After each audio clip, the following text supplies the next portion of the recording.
오늘 우리에게 주신 하나님의 말씀은 요한일서 1장 1절에서 5절의 말씀입니다. 다 함께 합독하도록 하시겠습니다. 예수께서 그리스도이심을 믿는 자마다 하나님께로부터 난 자니 또한 낳으신 이를 사랑하는 자마다 그에게서 난 자를 사랑하느니라. 우리가 하나님을 사랑하고 그의 계명을 지킬 때에 이로써 우리가 하나님의 자녀를 사랑하는 줄을 아느니라. 하나님을 사랑하는 것은 이것이니 우리가 그의 계명들을 지키는 것이라. 그의 계명들은 무거운 것이 아니로다. 무릇 하나님께로부터 난 자마다 세상을 이기느니라. 세상을 이기는 승리는 이것이니 우리의 믿음이니라. 예수께서 하나님의 아들이심을 믿는 자가 아니면 세상을 이기는 자가 누구냐. 아멘. 저는 본문을 통하여 거듭난 사람의 증거 3가지라는 제목으로 하나님의 말씀을 나누고자 합니다. 본문 1절과 4절에서는 하나님께로부터 난 자라고 말씀하고 있습니다. 하나님의 관점에 의하면 이 세상에는 두 부류의 사람이 있습니다. 심지어 교회 안에도 이 두 부류의 사람이 존재합니다. 그것은 자연인과 거듭난, 즉 다시 태어난 사람입니다. 이 거듭난 사람을 본문에서는 하나님께로부터 난 자라고 지칭하는 것이죠. 그렇다면 언제, 어떻게 사람이 거듭날 수가 있습니까? 우리가 잘 아는 요한복음 1장 12절, 13절에서는 이렇게 말씀하고 있습니다. 영접하는 자, 곧 그 이름을 믿는 자들에게는 하나님의 자녀가 되는 권세를 주셨으니 이는 혈통으로나 육적으로나 사람의 뜻으로 나지 아니하고 그 다음 무엇이죠? 오직 하나님께로부터 난 자들이라. 오직 하나님께로부터 난 자들이라. 아멘. 우리가 하나님의 아들 예수 그리스도를 구주로 믿게 되면 하나님의 자녀로 태어납니다. 또한 베드로전서 1장 23절은 이렇게 말씀하고 있습니다. 너희가 거듭난 것은 썩어질 씨로 된 것이 아니요 썩지 아니할 씨로 된 것이니 살아있고 항상 있는 하나님의 말씀으로 되었느니라. 히브리서 4장 12절은 하나님의 말씀을 살아있고 활력 있는 것으로 묘사하고 있습니다. 이 하나님의 말씀, 특히 예수 그리스도의 복음이 우리 마음밭에 심어지면 새싹이 나오듯이 새 생명이 잉태하고 태어나는 것입니다. 이것이 거듭나는 것입니다. 영적 출생이라고도 할 수 있겠죠. 자연적 출생이 일생에 단 한 번이라면 이 영적 출생도 단 한 번입니다. 그런데 일반인들도 거듭난다는 말을 아주 즐겨 사용하다 보니 성도들 중에도 별 생각 없이 거듭나게 해주시라거나 거듭나겠다라고 말하는 경우를 가끔 듣게 됩니다. 그런데 이것은 잘못 사용하는 용어죠. 또한 이렇게 거듭난 사람은 육신의 죽음 후에 둘째 사망에 이르지 않습니다. 반면에 거듭나지 않은 사람, 한 번만 태어난 사람, 즉 자연인의 상태로 머물고 있는 사람들은 죽음 후에 둘째 사망을 맞게 됩니다. 각 사람이 자기의 행위대로 심판을 받고 불못에 던져지게 되는 것입니다. 그런데 만약 나는 분명한 기독교 신자며 또 무슨 교회의 목사고 장로고 권사고 집사다. 그러나 거듭난 성도라고 스스로 단언하기는 좀 주제넘은 것 아닌가라고 하시는 분이 혹시라도 있으십니까? 예수 그리스도는 나에게 어떤 분인지를 이런 분들은 다시 한번 점검해 보시기 바랍니다. 성경은 우리에게 이렇게 도전하고 있습니다.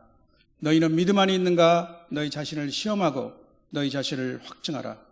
예수 그리스도께서 너희 안에 계신 줄을 알지 못하느냐?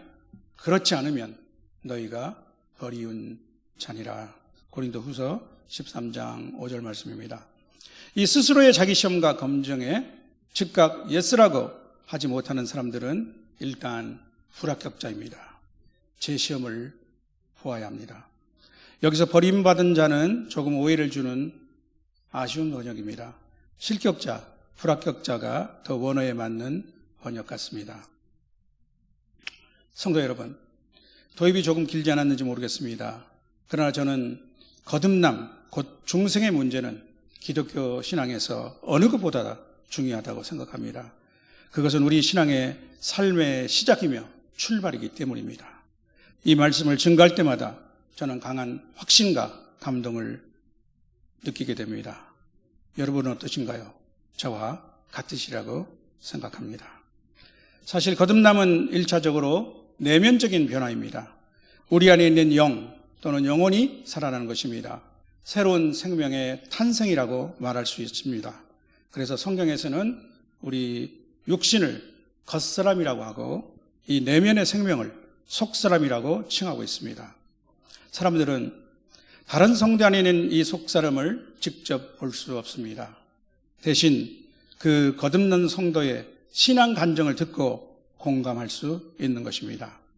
아직 말을 배우기 전 젖먹이 어린아이의 옹알이를 들어보신 적이 있습니까? 이제 제 손자아이 하나는 훌쩍 자라서 벌써 초등학교 2학년에 다가가게 되어버렸습니다. 저는 우연히 며칠 전에 유튜브에서 젖먹이 서양아기가 옹알이하는 장면을 보았습니다. 무슨 그런 동영상을 다 보느냐고 질책하실 분이 계실 것 같네요. 요새 올바로 된 시국관을 정립하기가 하도 어려워서 TV를 보는 대신에 몇 가지 동영상을 보다 보니까 그러한 쇼트가 눈에 들어왔던 것입니다. 재발절인 도둑의 변명 같네요. 아무튼 그 젖먹이 아기의 귀여운 의사표현 장면을 보면서 새삼 느끼게 된 것이 있었습니다. 과거 제 손자와 너무나 흡사하였기 때문입니다. 아마도 젖먹이들을 한데 모여서 옹알이를 하게 한다면 서로 통하지 않을까 생각해 보기도 했습니다. 어쩌면 거듭난 초신자들의 짧은 신앙 간증도 그런 것 같습니다. 아직 신앙이나 교리 또는 성경 말씀에 대해 잘 알지 못할지라도 그들의 고백 안에는 공통적인 생명의 그 무엇이 분명히 들어 있습니다. 예수님을 인격적으로 만난 사람, 거듭난 사람만이 낼 수 있는 독특한 표현이죠. 다른 거듭난 기성 성도들의 가슴 속에 공명하고 기쁨과 감사의 눈물을 주는 영적 옹알이가 아닐까 생각해 보았습니다. 또한 거듭난 사람들이라면 어느 정도 성숙한 후에 드러나는 특성이 있습니다. 오늘 본문의 말씀은 이 거듭난 사람들이 드러내는 특성을 말씀해 주고 있습니다. 바꾸어 말하면 자타 간에 인식할 수 있는 거듭남의 특징이며 증거라고 할 수 있겠습니다. 본문에서 요한 사도가 제시하고 있는 그 세 가지를 살펴보겠습니다. 첫째로 그것은 사랑입니다. 1절의 말씀을 보면요, 예수께서 그리스도 있음을 믿는 자마다 하나님께로부터 난 자니 또한 낳으신 이를 사랑한 자마다 그에게서 난 자를 사랑하느니라, 이렇게 말씀하고 있습니다. 거듭난 사람은 하나님의 사랑을 체험하고 사랑으로 반응합니다. 이는 어린아이가 자기 부모를 사랑한 것 같은 매우 자연스러운 영적 현상이며 반응이죠. 이것은 수직적인 사랑입니다. 물론 이 사랑은 위에서부터 먼저 시작한 것입니다. 내리사랑이라는 말이 있죠. 부모가 먼저 그 자식을 사랑합니다. 또 부모는 자식이 부모를 사랑하는 것보다 더욱더 그 자식을 사랑합니다. 마찬가지로 하나님이 우리를 먼저 사랑하셨고 더 사랑하셨습니다. 하나님이 우리를 사랑하셔서 우리 죄를 속하기 위해서 화목제물로 그 아들을 보내셨습니다. 또한 수평적인 사랑이 있습니다. 그 수직적 사랑은 이 수평적 사랑을 낳게 됩니다. 성도는 하나님께서 난 다른 사람들, 곧 영적 형제 자매들을 사랑하게 됩니다. 형제가 자연적 현상이듯이 이 또한 자연스러운 영적 현상이라고 말할 수 있을 것입니다. 이들은 영적 DNA를 공유합니다.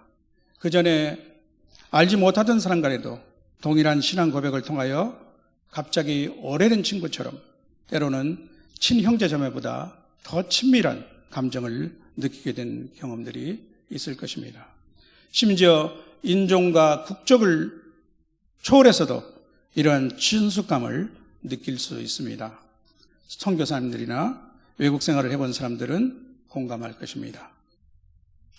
그런데 성경에서 말씀하고 있는 사랑은 단순히 감정적인 친밀감만이 아닙니다.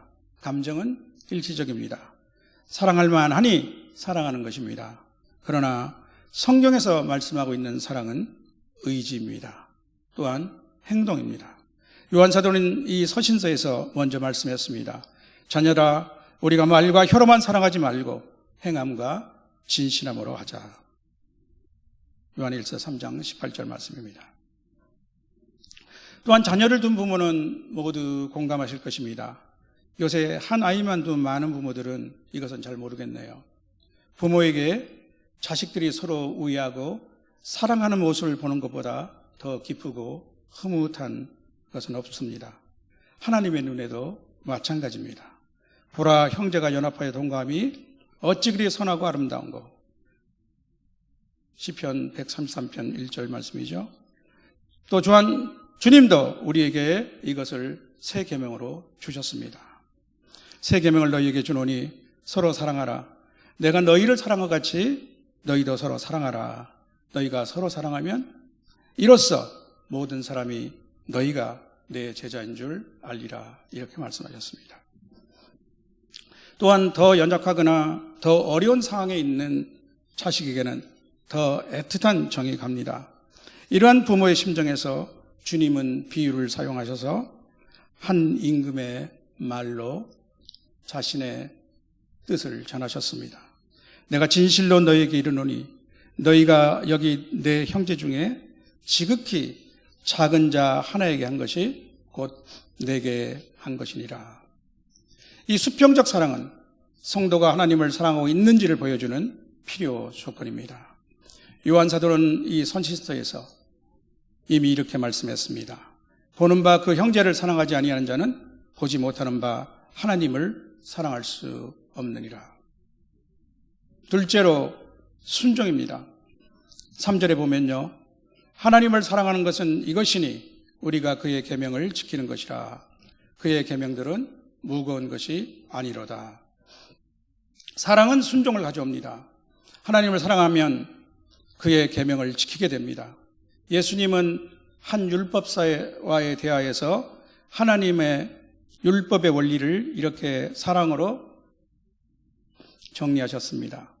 내 마음을 다하고 뜻을 다하여 주 너의 하나님을 사랑하라 하셨으니 이것이 크고 첫째 되는 계명이요 둘째는 그와 같으니 내 이웃을 내 자신같이 사랑하라 하셨으니 이 두 계명이 온 율법과 선지자의 강령이라. 또한 주님은 이렇게 말씀하셨습니다. 너희가 나를 사랑하면 나의 계명을 지키리라. 나의 계명을 지키는 자라야 나를 사랑하는 자니 나를 사랑하는 자는 내 아버지께 사랑을 받을 것이요 나도 그를 사랑하여 그에게 나를 나타내리라. 우리 며칠 전에 새벽 기도에서 했던 성경 말씀이죠. 계명을 지키는 것, 계명의 순종은 그 계명을 주신 분에 대한 사랑에서 나옵니다. 순종은 사랑의 관계에서 가능합니다. 그것은 자발적인 것입니다. 성숙한 신앙인의 하나님에 대한 사랑의 표시가 순종입니다. 예수 그리스도께서 이 땅에서 보여주신 순종의 모습을 통해 우리는 성부 하나님께 대한 그분의 사랑을 알 수 있습니다. 처벌이 두려워서 계명에 복종하는 것은 힘이 듭니다. 오래 갈 수도 없습니다. 그러나 사랑이 동기가 되어 순종하는 자에게는 그의 계명들은 더 이상 무거운 것이 아닙니다. 아마도 이 말씀 안에는 예수님이 하셨던 두 가지 말씀들이 대비되고 있는 것 같기도 합니다. 예수님은 서기관과 바리새인들이 연약한 백성들에게 계명의 짐을 지우고 있는 위선과 어리석음에 대해서 이렇게 말씀하셨습니다. 그들은 무거운 짐을 묶어 사람의 어깨에 지우나 정작 자기들 자신은 그것을 옮기는데 손가락도 까딱하려 하지 아니한다. 반면에 예수님은 수고하고 무거운 짐진자들을 자신의 안식에 초청하시면서 이렇게 말씀하셨습니다. 내 멍에는 쉽고 내 집은 가벼움이라. 성도 여러분, 사랑은 순종의 이유와 원동력입니다. 순종은 사랑의 표현입니다. 그것은 계명을 지키는 것입니다. 주님은 말씀하십니다. 아버지께서 나를 사랑하신 것 같이 나도 너희를 사랑하였으니 너희 사랑 안에 거하라. 나의 사랑 안에 거하라. 내가 아버지의 계명을 지켜 그의 사랑 안에 거하는 것 같이 너희도 내 계명을 지키면 내 사랑 안에 거하리라. 이것이 사랑과 순종의 관계입니다. 마지막 세 번째로 거듭난 사람, 하나님께로부터 온 자들의 증거는 믿음입니다. 본문 첫 1절은 예수께서 그리스도이심을 믿는 자로 시작해서 마지막 5절은 예수께서 하나님의 아들이심을 믿는 자로 마치고 있습니다. 가이사라 빌립보에서 베드로가 고백했던 그 믿음입니다. 주는 그리스도시요 살아계신 하나님의 아들이시니다. 그렇게 고백하지 않았습니까? 본문은 이 믿음으로 사랑과 순종에 관한 말씀을 앞뒤에서 감싸고 있는 구조입니다. 사랑 없이 순종할 수 없고 순종 없이는 사랑이 없듯이 이 믿음이 없이는 사랑도 순종도 할 수 없습니다. 이 믿음은 사랑과 순종의 근거요 기초입니다. 또한 믿음은 일회적인 과거의 한 행동이 아닙니다. 그것은 지속적인 것입니다. 성도라면 이 생의 삶을 마치는 순간까지 믿음을 견지해 나갑니다. 믿음에 해당하는 그리스어 피스티스는 믿음뿐만 아니라 그 안에 충성과 신실함의 의미를 내포하고 있습니다. 물론 이 믿음은 성도 본인만의 믿음이 아니라 그때 성령께서 부어주시고 또 그 믿음을 성장시켜 주십니다. 따라서 성도는 실패하지 않고 일평생 믿음을 견제 나갈 수 있습니다. 이것은 바로 하나님의 은혜입니다. 깔뱅주의 신학에서는 성도의 견인이라고 말하는 것입니다. 하나님께서 난 자들, 거듭난 사람은 믿음의 사람입니다. 예수님을 그리스도요 하나님의 아들로 믿는 사람들은 사랑하고 순종하는 사람입니다. 이 믿음의 사람은 하나님과 형제를 사랑하며 순종하여 하나님의 말씀과 계명을 지켜 행합니다. 사랑하는 성도 여러분, 거듭남의 세 가지 증거를 갖고 있는 성도들은 또한 세상을 이기는 자입니다. 여기서 세상은 세상의 유혹과 세상적 가치관을 의미합니다. 우리가 잘 아는 대로 육신의 정욕과 안목의 정욕과 이생의 자랑입니다. 이 세상을 이기는 힘의 근원은 우리 자신이 아닙니다. 하나님으로부터 나오는 것입니다. 이는 우리의 힘으로 되지 아니하며 능력으로 되지 아니하고 오직 하나님의 영으로 되느니라 말씀하신 것과 같습니다. 또한 그 힘은 예수 그리스도를 믿는 믿음에서 나오는 것입니다. 5장 4절은 세상을 이기는 승리는 우리의 믿음이라고 선포하고 있습니다. 승리는 믿음의 궁극적 결과입니다. 이 믿음의 사람은 또한 하나님과 그리스도의 사랑 안에 있습니다. 따라서 우리 성도는 어떤 환난이나 곤고나 박해나 어려움, 그 어떠한 상황 속에서도 우리를 사랑하시는 분을 힘입어 넉넉히 이깁니다. 그 무엇도 그리스도 예수 우리 주 안에 나타난 하나님의 사랑에서 우리를 떼어놓을 수 없기 때문입니다. 사랑하는 성도 여러분, 이제 오늘의 말씀을 정리하겠습니다. 거듭난 성도의 증거는 사랑과 순종 그리고 믿음입니다. 이 믿음 안에 있는 사람들은 세상을 이깁니다. 어떤 역경과 상황 속에서 결국은 넉넉히 승리하게 됩니다.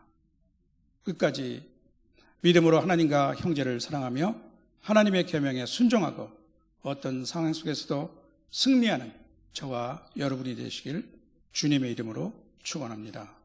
아멘.